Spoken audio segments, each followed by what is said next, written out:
A continuación responderemos a las preguntas que teníamos planteadas, que sería la primera, que si destacarían algún proceso político antes de la aprobación del Estatuto de Canarias. Como quieran, podemos empezar.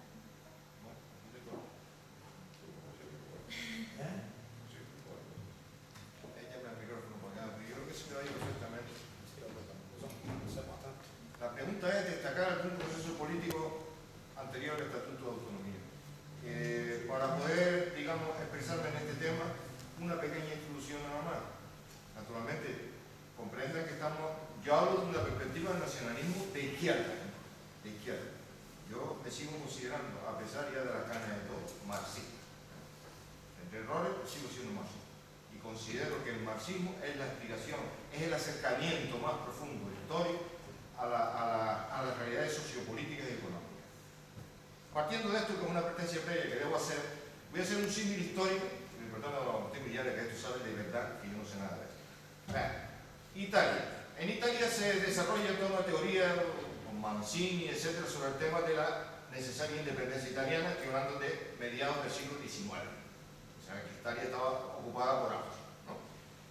Y se monta todo un movimiento, digamos, nacionalista. Ahí estaba la derecha, que está muy bien expresada en una película de Luciano Visconti, El gato pardo, está muy bien expresada. Después había una izquierda dentro del nacionalismo que eran los garibaldinos. Garibaldi fue un personaje algo cercano al anarquismo, pero que se entregó sin ningún tipo de problema con toda su gente, que eran las camisas rojas, los descamisados, ¿no?, a la lucha frontal, armada, contra la ocupación austríaca. ¿De acuerdo? Bien, y esto viene a cuento por la brillante disertación previa de compañero Agustín cuando hablaba de la fase A, la fase B y la fase cultural. Y tiene razón en todo lo que ha dicho Agustín. Bien, ¿saben qué se ponían las pintadas de las calles? Porque claro, el sentido del nacionalismo en Italia era que la dirección del Estado, aunque el Estado fuera una monarquía, y que la monarquía fuera la del Piamonte, que era Víctor Emanuele, ¿no? Y como ustedes saben, Verdi, don Giuseppe Verdi, era muy famoso, yo creo que es uno de los músicos más grandes de la historia de la música, ¿no? Y la gente escribía en las calles, ¡viva Verdi!, en plan clandestino, en plan subversivo, y se entendía que era Verdi, porque además Verdi estaba cercano al nacionalismo también, y era Víctor Emanuele, rey de Italia. Y tenían que correr cuando venía la policía austríaca, claro. Esto lo explico un poco por el tema cultural, ¿no? Evidentemente lo que decía Agustín es muy cierto también. Desde ese punto de vista, evidentemente, Canarias, la historia de Canarias es una historia que viene marcada por digamos, la extrema dependencia de la burguesía canaria, si puede llamarle de alguna forma, ¿no? Es decir, la burguesía canaria nunca ha sido una burguesía nacional. No quiero decir con esto que no haya tal o cual personaje que se haya embarcado en esto, ¿no? Pero esa concepción de país, porque como decía Lenin, que ahora es un perro muerto, pero que dijo algunas cosas interesantes, decía, oye, ¿qué es lo que hace la burguesía históricamente? Oye, este es mi país, agoto mi mercado aquí, y mi mercado significa construir mi país, construirlo desde abajo hasta arriba, quiero decir, el Estado, las instituciones, la Italiana, y aquí mando yo. Estamos hablando del nacionalismo del 19, las cosas han variado allá. Bien, ¿qué ha caracterizado a Canarias?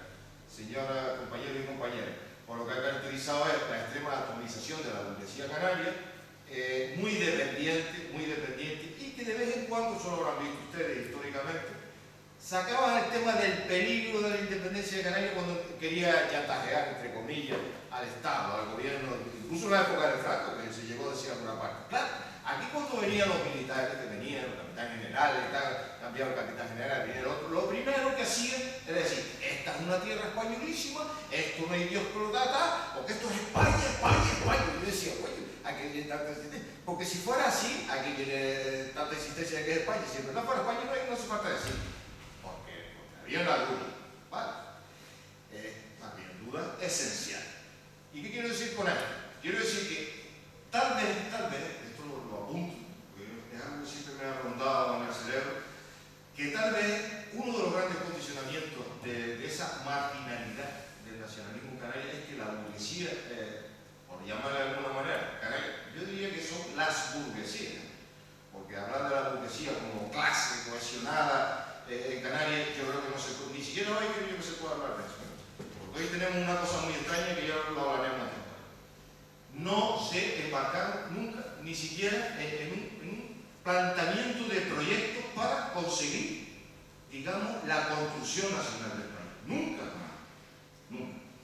Pero claro, eso ha venido en el transcurso de la historia a crear, a que las contradicciones fueran cada vez más antagónicas entre el centro del poder que está en Europa y este país que ha estado en la miseria hasta casi nada, porque ahora hay mucho dinero, pero en esencia seguimos con la misma historia de siempre, ¿no? El binomio construcción, turismo y tal.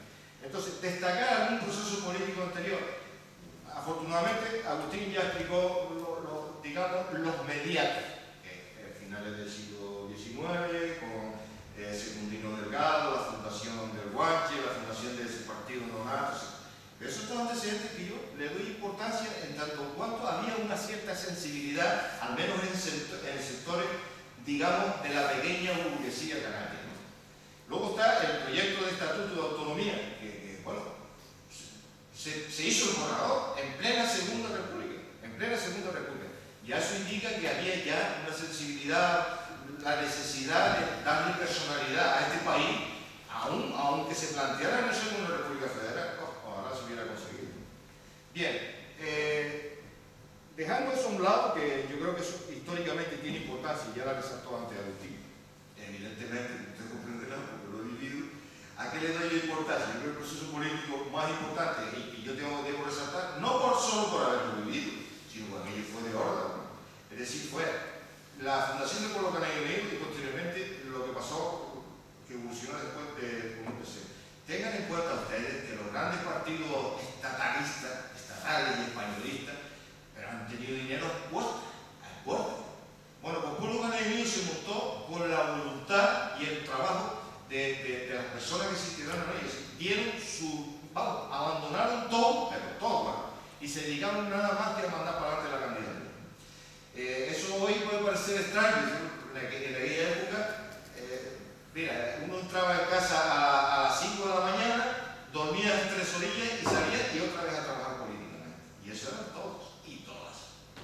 Es decir, que la falta de dinero se suplía con el trabajo personal de todo el mundo. Bueno, pero sinceramente también es cierto que nosotros no esperábamos ese triunfo, esto hay que decirlo. Yo me acuerdo en el estadio insular, con esas que yo cuando vi entrar tanta gente, Dios mío, y cuando se llenó toda la curva del estadio, una gran curva entera, yo me acuerdo que Fernando decía, que yo no me esperaba esto, estaba pálido, y fue un tremendo éxito, el mitin fue un tremendo éxito. Pero luego ya, como decía el compañero antes, nos convertimos en la tercera fuerza, ya dijeron, ya dijimos, esto tiene visos de que podemos consolidar, ¿no? Pero es que no teníamos que luchar solo con los... Es que los demás partidos no podían con nosotros, en la dialéctica, ¿entiendes? En la dialéctica política, pues no podían con nosotros, porque nos llevábamos de calle. Pero claro, los medios de comunicación constantemente, pero es que no te decían... Yo me acuerdo que se hizo Bermejo, no sé si Paco se acordará, una acuestación por el tema del Sáhara, que era para recoger gocios para el Sáhara, y no se puede ustedes imaginar cómo lo pusieron el alcalde